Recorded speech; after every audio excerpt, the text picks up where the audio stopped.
Coloca, Armandinho, Abineto, agilidade nessa informação. Coloca, por favor, de novo aquela imagem que é impressionante do afogamento na piscina. Destacado pra vocês, olha lá, a criança entra na piscina. Primeira notícia chegando aqui, é um caso de janeiro do ano passado que aconteceu no Guarujá. A criança começa a se debater dentro da piscina. A mulher tá ali, ela nem tá vendo a situação. Tá boiando, tá em outro mundo. A criança começa a se afogar e aí...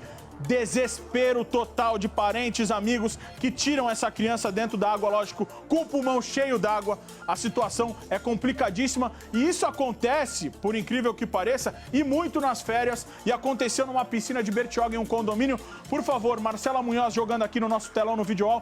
Má, todo cuidado é pouco, né, na verdade. Você tem filha, tem a sua pequena Lívia, tá sempre de olho. E lógico, temos que espantar todo tipo de perigo, principalmente quando se trata de mar, piscina e por aí vai, né? Sem dúvida, Vitão. Bom dia para você e para todo mundo que nos acompanha aqui no VTV da gente. Olha só, como você bem disse, esse caso aí de Bertioga aconteceu quando um bebê de 1 ano e 4 meses saiu para uma área externa sem que ninguém percebesse e acabou caindo na piscina do condomínio onde ele morava com a família. A gente ainda não tem detalhes de como aconteceu esse afogamento, porque de acordo com a polícia, as circunstâncias como esse afogamento aconteceu ainda estão sendo apuradas. No entanto, o que se sabe é que esse bebê chegou a ser socorrido, mas ele não resistiu aos ferimentos e morreu. E nesse outro caso, que a gente tem inclusive as imagens de câmeras de segurança que flagraram o afogamento de uma criança, foi em janeiro do ano passado, em Guarujá. A criança também saiu para a área externa, os pais estavam dentro da casa. A irmã, a mulher que aparece nas imagens, é a irmã dessa criança, a irmã mais velha. Ela não percebeu também que, de repente, essa criança chega um pouquinho mais perto ali da água e cai dentro da piscina. E ela começa a se debater, mas muitas vezes a criança não consegue nem pedir socorro, porque entra água nas cordas vocais. Isso quem estava me explicando era o Eric, que é bombeiro civil, que também é salva-vidas, vai falar um pouco pra gente sobre quais são as principais dicas aí para evitar qualquer tipo de afogamento, porque por incrível que pareça, isso é muito simples, é muito fácil de acontecer, né, Eric? Conta pra gente, bom dia pra você. Bom dia, tudo bom? Sim, é muito fácil acontecer, né? No Brasil, a segunda maior causa de óbito em crianças de 1 a 9 anos é o afogamento. Isso tem como evitar, como? Fazendo a prevenção. Até na minha camisa aqui tem prevenir é salvar, porque é muito importante a gente prevenir, para que depois que aconteça, aí fica muito difícil, né? Então a gente pode pôr cercas na piscina, protegendo para que a criança não pule, principalmente nas nossas casas, né? Essa é uma orientação básica, então, ter que ter a piscina cercada. Tem que ter a piscina cercada para que no momento que é do nosso lazer, a criança não volte para pegar um brinquedo, não aconteça nada nesse sentido.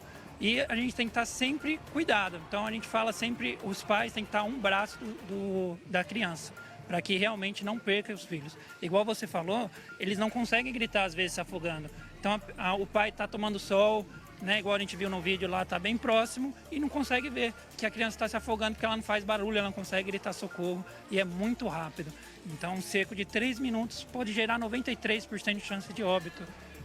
Você estava contando, inclusive, que, por exemplo, se uma criança cai e começa a se afogar, ela tem quanto tempo assim de vida? Dá pra gente estimar isso? Dá, sim. Normalmente, né, nossos dados, né, da Sobrasa, Sociedade Brasileira de Salvamento Aquático, diz que a partir de 1 ano, a partir de 1 minuto, pode chegar a 43% de chance de óbito. E 3 minutos chega a 93% de chance de óbito. Então, 3 minutos que ela está ali, é o tempo de você ir no banheiro, dar uma volta, pode ter acontecido a tragédia. Ou seja, é muito rápido, né? O afogamento é muito rápido. Para se evitar isso, o ideal é que tenha sempre um guarda-vidas presente na piscina, que você for em clube, nos condomínios, é importante. Inclusive, Vitão, ele estava contando aqui pra gente que é até uma luta da categoria dele, dos guardas-vidas, o quê? Ter essa orientação e, inclusive, ter como obrigação salva-vidas perto de qualquer piscina, porque ainda não é lei aqui no estado de São Paulo, né? Sim. Acontece em alguns estados, igual o Rio de Janeiro, que já tem uma lei que obriga a ter em condomínios, em clubes, mas aqui no estado de São Paulo ainda não tem. Então você vai em vários condomínios, em vários clubes, não tem a presença do guarda-vidas. E é onde acontece, que as crianças ficam sozinhas ali, não tem uma orientação, não tem alguém dedicado a orientar e a zelar pela vida deles. E não é porque também tem um salva-vidas que os pais não precisam ficar ali preocupados. Isso não tira a responsabilidade dos pais com as crianças. Não tira, né? Nem legalmente, que a responsabilidade é do pai pelo menor e ele tem que estar sempre próximo. Então não adianta sair para o banheiro e falar, guarda-vidas, olha meu filho. O guarda-vidas não é a babá. Ele está ali para olhar todos que estão na piscina e está orientando. Então sempre tem que ter um responsável com ele e próximo, né? Sem dúvida. Vitão, tem uma pergunta? Marcela, você pode perguntar para o Eric, porque existem aquelas lonas, ele falou de cerca em volta da piscina, mas existem aquelas lonas que são colocadas, às vezes elas são fixadas nas laterais da piscina. Isso é perigoso, porque de repente uma criança pode cair dentro, talvez com peso, aquela lona ser empurrada para baixo da água. Existe esse perigo? Essa lona é segura, é recomendada? Olha, Eric, o Vitor Fatioli, nosso apresentador, ele está fazendo uma pergunta em relação àquelas lonas que normalmente são colocadas em cima das piscinas. Se elas são seguras ou não. Porque a preocupação é de uma criança cair, ela afunda, né? Porque normalmente ali do lado é aberta, né? Tem esse contato com a água. Conta pra gente. Tem algumas lonas específicas para isso, que elas são bem presas e ela aguenta até 80 quilos aí, que aguentaria uma criança. Tem também alarmes de piscina, que a piscina, quando ela começa a se mexer, ela toca um alarme. Ou seja, se a criança cair, ela toca um alarme e avisa o pai. Mas o ideal é pôr cercas. Cercas é para que a criança não entre realmente, com 1,5 m, né, com um portão que é alto para abrir, né? Então não é qualquer lona que dá para colocar ali, tapar a piscina e falar, não, as crianças estão seguras. Não, tem a lona específica para isso, para aguentar a carga da criança em cima dela.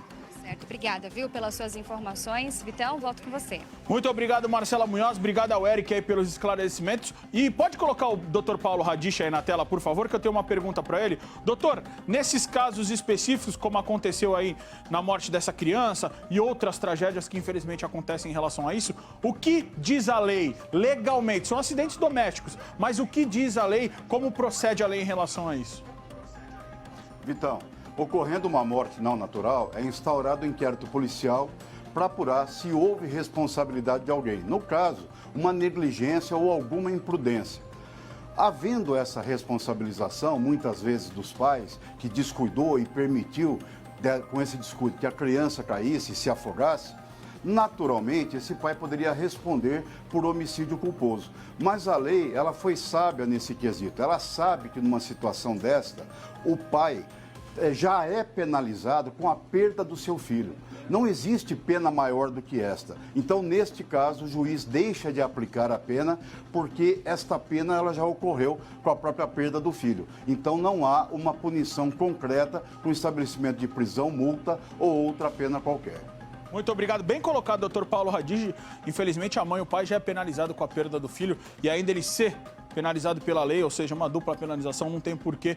Já voltamos, doutor, muito obrigado. Tem mais assuntos policiais, daqui a pouco o doutor Paulo Radich está na área.